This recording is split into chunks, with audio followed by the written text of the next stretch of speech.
first recognized that you as a designer are like Beyonce. And I think that's a really empowering and encouraging realization.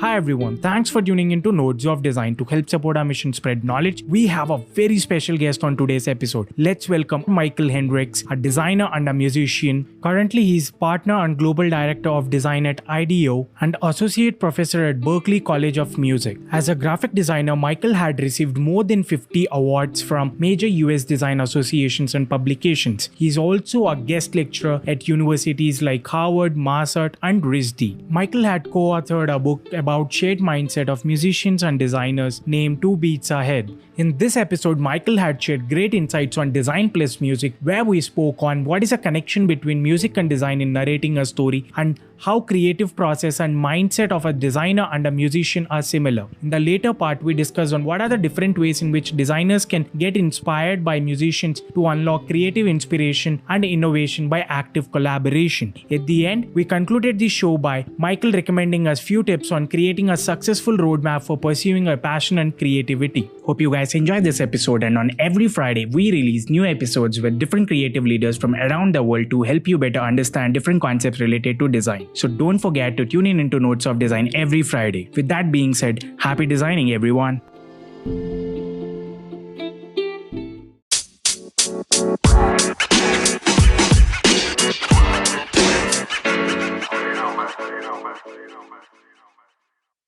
Hi Michael, welcome to Nodes of Design. It's a pleasure hosting you today on our show. Hi, Tej. Thanks. So Michael, how was your day? It's good.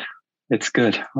It's a beautiful sunny day in Boston. That's wonderful, Michael. So if you could give a brief about yourself to our audience out there. Yeah, I'm the global design director and a partner at IDEO, which is an innovation and design firm. I'm also an assistant professor of music business at Berklee College of Music. I'm an author, recently co-writing a book called 2 Beats Ahead about musical minds and innovation. Thank you, Michael. So what was your journey into design? How did you start? And what are your tips to the beginners on how to start? Well, when I was younger, I enjoyed making things. I would make, draw a lot. I would, as I became a teenager, I would make my own t-shirts for bands that I liked. I even bought a screen print set and learned how to screen print my own t-shirts. My family had an old Commodore 64 computer, which is, I don't know if anybody even knows what those are anymore, but I would do a little, make some cards and banners and things like that. But I actually didn't take any art classes in high school at all. And I was under the impression that industrial engineering was industrial design. So when I went to college and during orientation, they're talking about, wastewater treatment and laying pipes. I was like, this is not what I want to do. And didn't really have a plan B. But when the opportunity to study graphic design was announced from the front of the room, I just felt like that was the right thing to do. So I was ignorant. I don't even know. I went to a public university, so they just had to let me in because I had no portfolio. I had no art classes. But it was something that I was genuinely motivated by and skilled at, turns out. So that's how I got into design. I studied graphic design at the University of Tennessee, and then I started my career. I would say that you can be easy on yourself in that, like me, I didn't have any knowledge about what a design career was. I didn't even have the experience, but I did have the commitment and passion. So if you ever feel like you're behind or you feel like I just don't even know where to begin, it's okay. Just know that you can still pursue this as a career. And the second thing I would say is just commit to getting good at the craft that you love. That was what I did. I was really dedicated to becoming a great graphic designer. And I'll be honest, there were several years of bad graphic design in my early career. I go back and look at some of it now and I was like, oh man, wow, that's not good. But that doesn't matter because it's not about being right from the beginning or good from the beginning. That's I think that's a recent idea that perhaps because we can see so many people online that seem so great and we compare ourselves to them and think, oh, I could never be that. But what we don't see are the years of practice effort that those people put in. And we all have to do that. So if you can recognize that that's just part of the journey for yourself, you will get good as you stay committed to that craft. And that's my recommendation. Be easy on yourself, but also stay committed. Thank you so much, Michael. So let's begin our episode today with design plus music. So what is the connection between music and design in narrating a story? Well, it's an interesting thing. I didn't really think about it for a long time. And then when I say a long time, I mean until I was in my mid 40s. So, I mean, a really long time. And it wasn't that I didn't see the connection. I mean, because I am a musician and I am a graphic designer, I could make packaging for my music. I could make a CD. I could do artwork for Spotify or whatever. But I didn't really think of them as shared practices. I thought of them as separate practices. And it was a chance meeting with a person from Berklee College of Music, a guy named Panos Panay, that he and I actually ended up writing the book together in the end.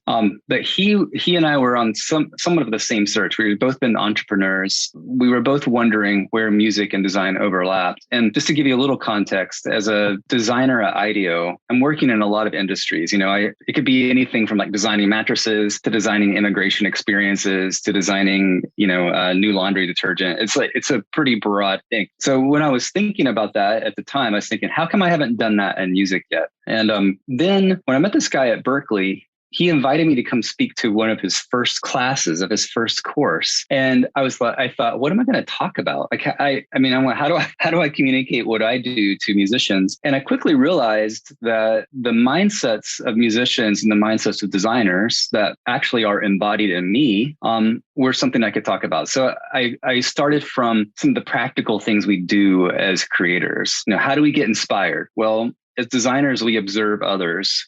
As musicians, we listen to others. And they're really the same practice, though. In the end, we both are heavily reliant upon collaboration to be successful in any kind of large program. Whether it's the collaborative nature of an ensemble of musicians or the collaborative nature of a project team of designers, we actually work in the same way. I mean, leadership changes depending who has a skill that does, quote, the solo for the moment, et cetera. So it was that kind of realization that started me thinking, oh, these aren't actually two different things. They're clearly two creative expressions that differ.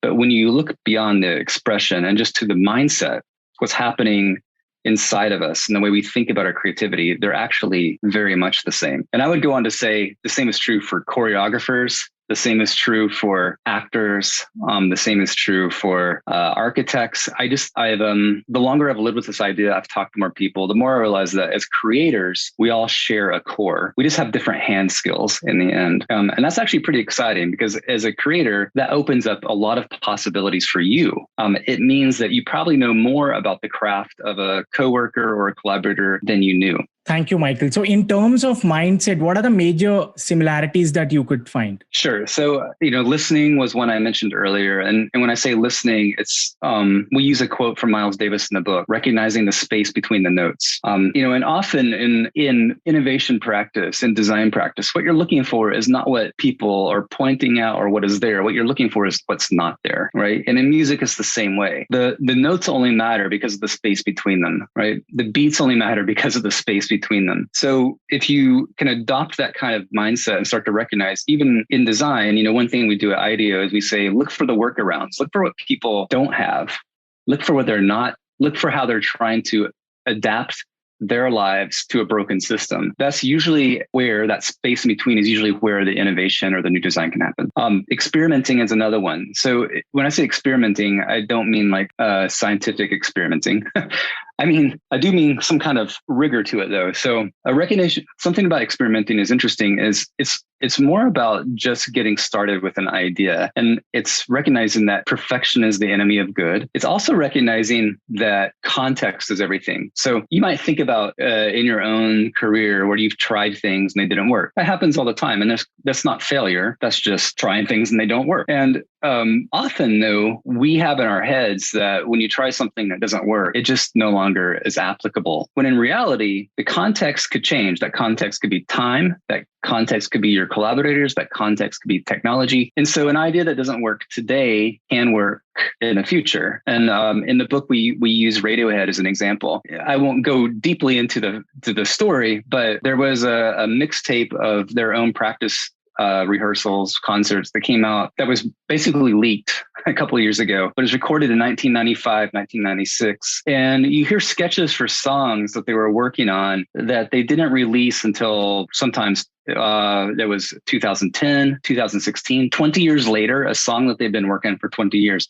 So they couldn't figure out how to make it work for, their breakthrough album, OK Computer, but then they could put it on their album, A Moon-Shaped Pool, 20 years later. And I think it's a really nice illustration that sometimes your ideas just don't click at the time, but it doesn't mean they're bad ideas. They will come about later. Another is collaboration. So collaboration is a mindset of pursuing other people because of their excellence. So it's not, I think a lot of times people think about collaboration in terms of, I'm the brains, you're the hands, do what I want you to do. That's quote collaboration. And that's not collaboration at all. That's a hierarchical way of thinking about how action happens. Collaboration is a shared pursuit, a mutual pursuit with a shared purpose. Beyonce, we talk about Beyonce in the book. She's a genius at this.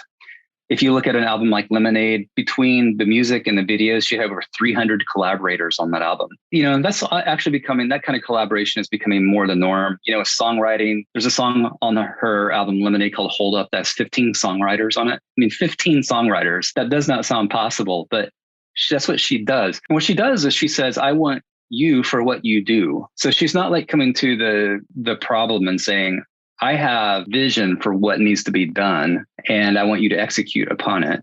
Instead, it's I like what you do as a creator for what you're excellent at. And I believe together, working together, will reveal something new. There's another song she wrote with Jack White. And when she approached Jack White, she said, Jack, I want to be in a band with you. It's like, and that's very different than saying, hey, Jack, I've got this rock song I wrote with a guitar solo, and I want you to come play the solo like this, right?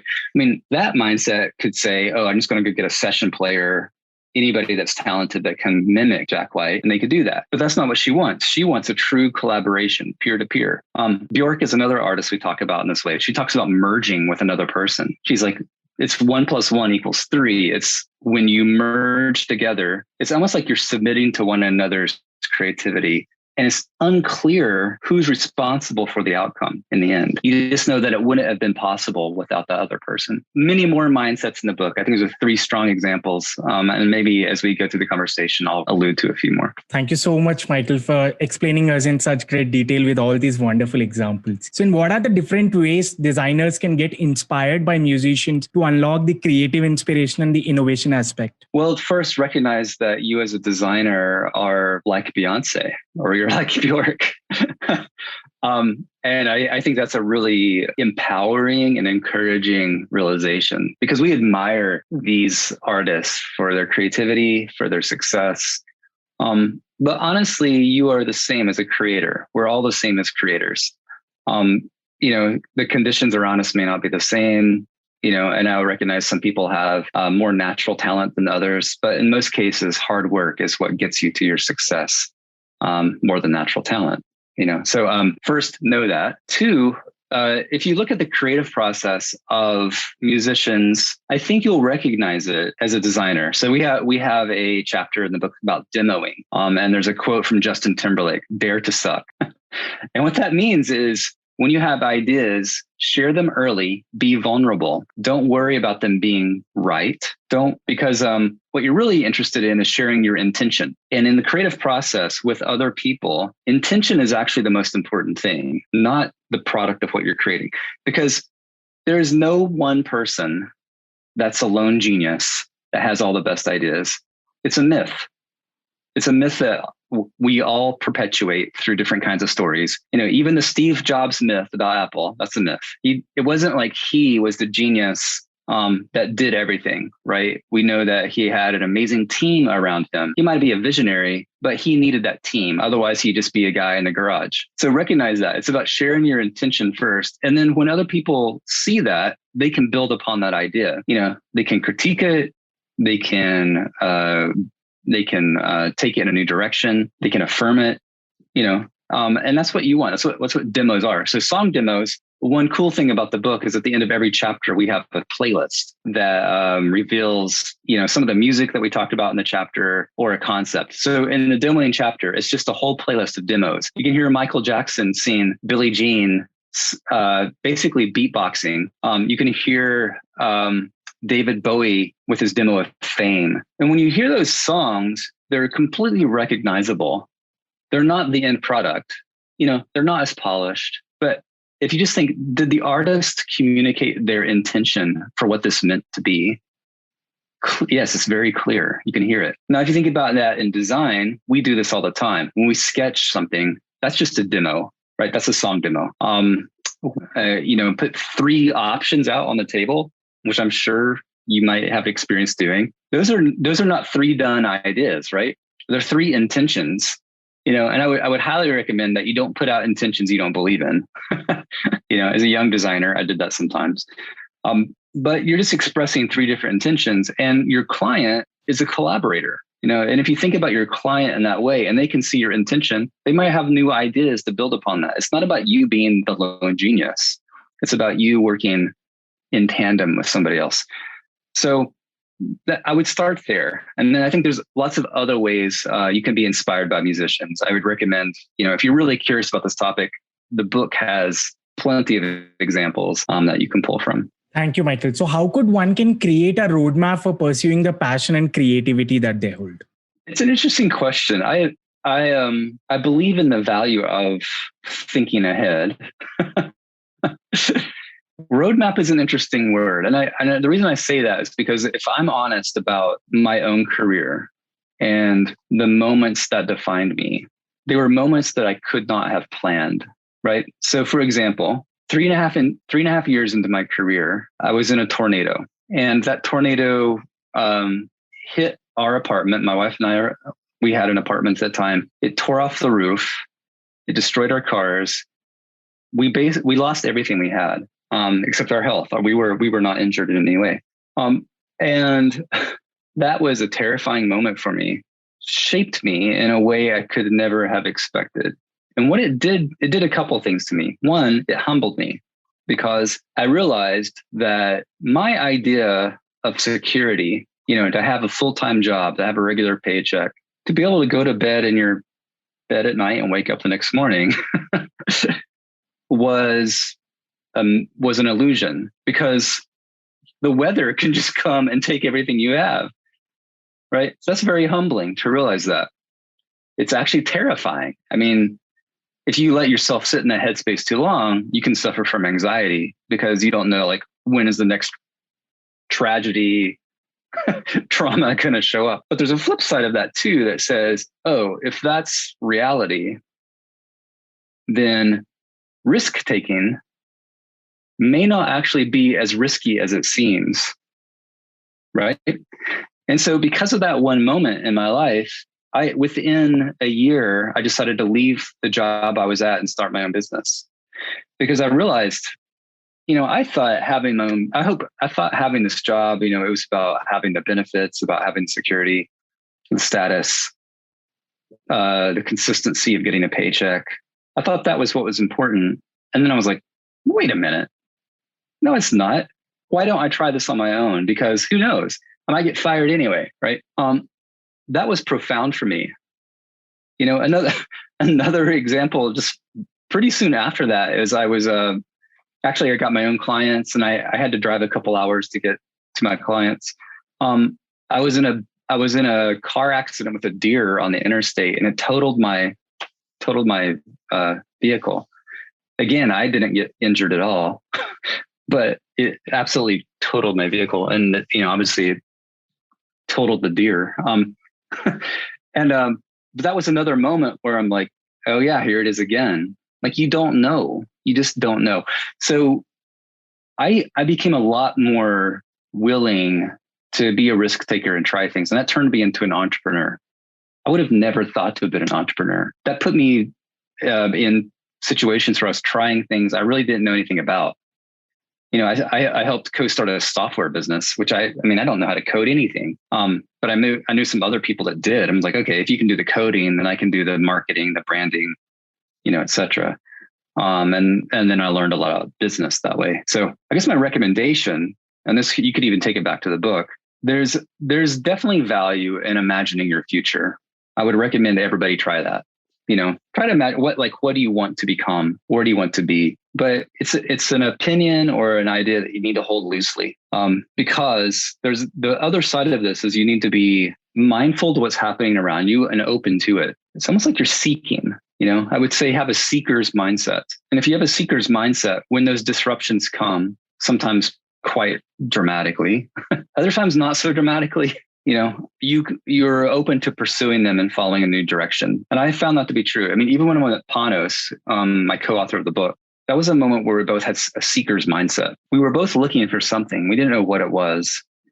But when we met each other, we recognized that we had a shared pursuit of whatever that ambiguous thing was. And that led us on a path of collaboration and friendship that I don't think otherwise would have happened. Thank you so much, Michael. So what do you think, how is design shaping the future of music and vice versa? Well, it's an interesting time for music because, it has been, I would say, for nearly 30 years. I mean, the disruption to the music industry is not unique. It is essentially the digital era coming to life. That's all it is, right? And music was on the forefront of that. But we've seen it in publishing. You're seeing it today in medicine. Telemedicine is absolutely disruptive to the infrastructure of healthcare, because this is what's happening in the digital era. We built entire systems based off an industrial economy, an industrial mindset. And the digital era doesn't think in the same way. The industrial mindset is very architectural. It's built, it's mechanical. The digital era is more like it's more biological or organic. And just having those two different frameworks clash completely disrupts our world, but also creates amazing new opportunities. I mean, how cool is it that you and I are talking to each other, that we can see each other, that this can be recorded and shared with, all the many listeners. That's because the digital era arrived. So in music, because it's been on the forefront, it's just been disrupted more quickly. I mean, Napster came, changed everything. Streaming, has, essentially eliminated other music formats, with the exception of niche, the vinyl coming back. And musicians have had to figure out, okay, then how do I make a living doing this? Because the things I relied on for income no longer work anymore. So, it's hard for me to draw direct parallels to like a musician's life and career disrupted versus designers. But I'll tell you, there are some things like, when I started design, there were a lot more different kinds of jobs in the field because the practice of design required, a typesetter, a photographer, a printer, and now a typeface designer. Even now, all of that is just available to you as an individual. In some ways, that's creatively freeing, and other ways, that's paralyzing because it's a lot more work to do as an individual. So what I've noticed, and musicians would say the same thing. I mean, you have a whole recording studio with every instrument you ever want on your laptop. So I think what it actually does is it emphasizes the need for collaboration in a new way. I think we used to look at collaborators for those bespoke skills that they had, and it's kind of like the idea of, hey, I need a guitar player, can get one. But now everybody's a guitar player, everybody's a designer. Not everybody's good at it, but everybody has access to the tools. And so as a creator, what I'm thinking about more often than not now is not what I need to get an idea done, but with whom do I want to collaborate? Because we all have access to the tools. We all have probably pretty good access to our networks and the business we want. But what we don't actually have access to a lot is, people with shared mindsets, shared purpose. Now we can have that more easily. There's a great video series on the New York Times website. It's called Diary of a Song. And one of the cool things I love about it is you can see a musician from Australia collaborate with a songwriter from Los Angeles, collaborate with a beat producer from London, and they make a hit song for the radio, and they've only met once. For the most part, they've all worked separately. That kind of working, I think, is something new that we've not really unlocked fully as designers. Maybe agencies have, but as individuals, as freelancers, I think there's still a lot more to learn from that. Thank you so much, Michael, for sharing all these wonderful insights with us. So we'll conclude the show by you recommending 3 favorite books of yours and also people who inspire you the most in this space. Okay. So I have 3 books for you. I'm not going to say they're my favorite books, but they're among my favorite books. So the first one is a book, if you're in the design world, you may know. It's called How to See by George Nelson. In the last couple of years, it got a redesign by Michael Beirut from Pentagram. But it's actually a book from the 1970s. And George Nelson was a mid-century American designer, highly influential. He was the art director for Herman Miller. That means he was a person that he actually helped organize Charles and Ray Eames and their legacy with Herman Miller. But he also was involved with the Museum of Modern Art. And when he created his own practice, one of the projects he got was with the US government. And they said, could you create some design standards for America, for infrastructure in America? And he said, before I create design standards, I actually have to teach you how to think about design. So he wrote this book called How to See, which was originally a binder that he gave to the government. Now is a beautiful book designed by Michael Beirut. But I would highly recommend this book because it's, in many ways, it's a shared, it was inspiring to me when we wrote 2 Beats Ahead. He's really talking about like, how do you open yourself up to the world around you and recognize what's there. He introduced the idea of visual pollution, for example. That was his idea. It's a really interesting book. I would check that one out. There's another book by a man named Mason Curry, and the book is called Daily Rituals, Women at Work. And the reason this book is so important to me is because at this point, I think most people have a lot of side hustles. They have a lot of things they like to do. They have their day job, whatever you want to define these things. But you also have responsibilities to your family. You have responsibilities to take care of the things you have. So you might find yourself often asking, how do I make any time to do the things that I want to do? I feel so busy all the time. I feel like I can't make any space. So this book, it looks at novelists, playwrights, fashion designers from the last 100 years. And it looks at their daily routines and how they made space for their own creativity. And the reason I think it's so important to focus on women is that women have in society have often had to bear the brunt of a lot of other things besides their profession, caretaking, homemaking, etc. And yet these women have become famous poets, famous authors. And so I think they're very relatable in that way, as they didn't have a choice to just say, oh, I'm the Lord of the Manor. I'm going to go be creative today and go on a walk and, come up with poetry.